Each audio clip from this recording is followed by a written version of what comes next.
so that they may see your good works and give glory to your Father in heaven.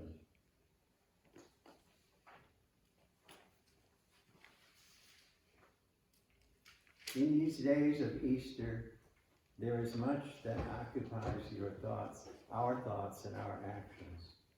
The short days of winter lead us often to slow our pace of living, to do fewer necessary things as we stay closer to the warmth of our home fires and to family and friends who are nearby.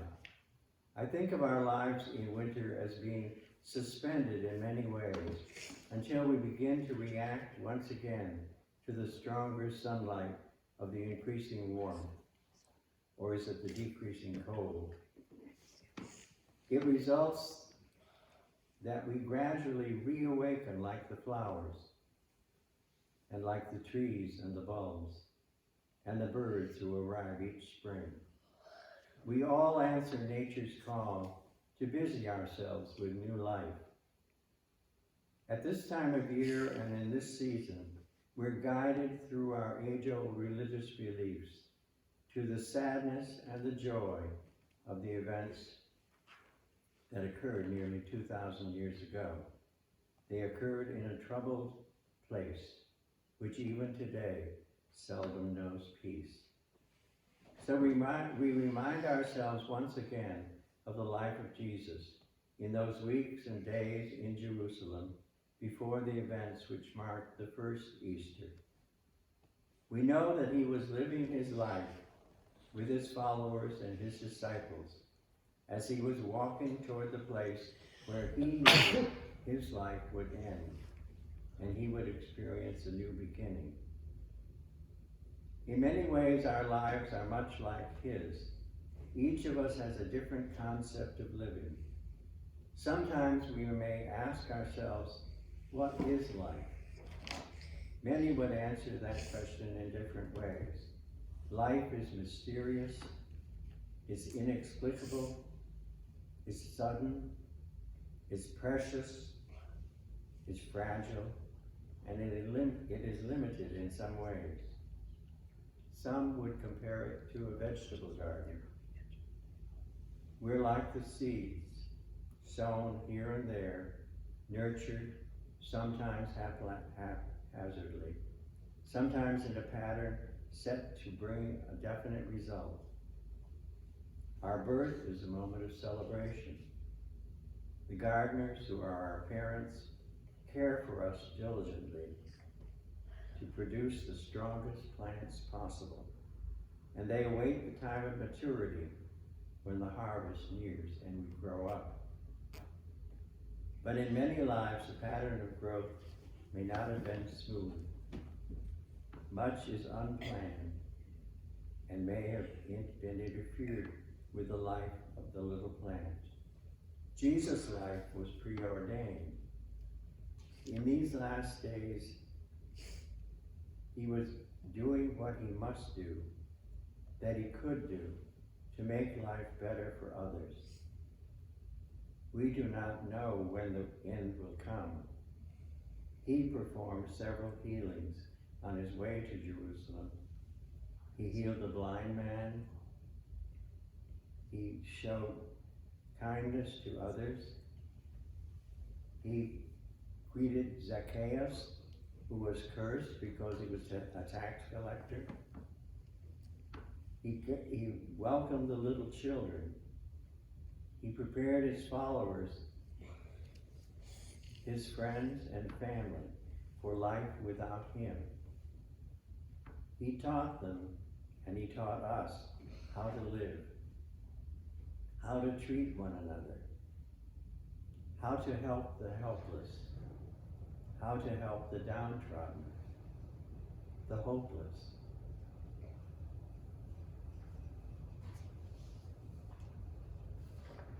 We each have a path of life, and though it may differ greatly from Jesus' journey to Jerusalem, it can enable us to perform acts that can be miraculous in themselves. We can teach others along our journey through life. We can show those whose lives we touched, how to give and how to receive love. When we enter life as a child, we depend completely on others for warmth, for food, for shelter, for companionship, and for love. As we grow older and become an individual or a recognizable person, we begin to make choices. We learn reactions, and we learn to express ourselves in ways which make us unique, so that there is no other person exactly like us in the whole world. Yet God knows who we are. He follows us throughout our lives. In the Bible, it says, no man has seen God. I believe that God is visible to each one of us. Whenever we see a smile on a baby's face, or feel the warmth of a tiny hand seeking ours as we walk together with our little friends. We see God in the face of an elderly person in a nursing home, or in a hospital bed, when it breaks into a smile of recognition when we visit. God is visible whenever we stop to help a homeless person, or a confused person who may not know where life has led them. When we're relaxing in complacency, enjoying the fruits of successful venture, we may see God when the TV news features a weeping refugee child on a beach in Greece, or in a battlefield, or a small town in Ukraine. God is there when we suddenly realize that we can do and must do something to help someone else. Do unto others as you would have them do unto you is God's direction to us.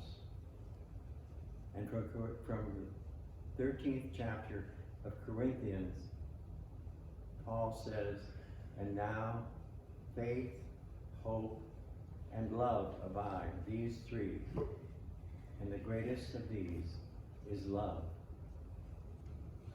And gradually, as our lives proceed, we develop goals in our lives. Though we feel in charge of our lives from day to day, we know that our lives can change at any time. So take to heart the ancient saying, live each day as if it were your last. We know that our earthly life will end. Most of us will slip peacefully into the arms of God after a long, satisfying life. We also know that by and large, we love life, and we don't want it to end until we're ready for it to end. So in the time we have, try to do it in the best way that you can. Gather your families together. Keep contact with your friends. Take time to tell each one that you care and that you love them. Take time to pray. Show all of them that they matter in your life and that they're loved by God. Be ye therefore followers of God as dear children, and walk in love as Christ has loved us. For lo, I am with you always, even unto the end of the world. Thanks be to God. Amen. I saw once in a military cemetery in Canada, I've lost track of the name of the town itself, but there was a World War I, a grave of a World War I soldier, and it said on the stone, "Step softly, a dream lies buried here." That is true of all of us. Thanks be to God.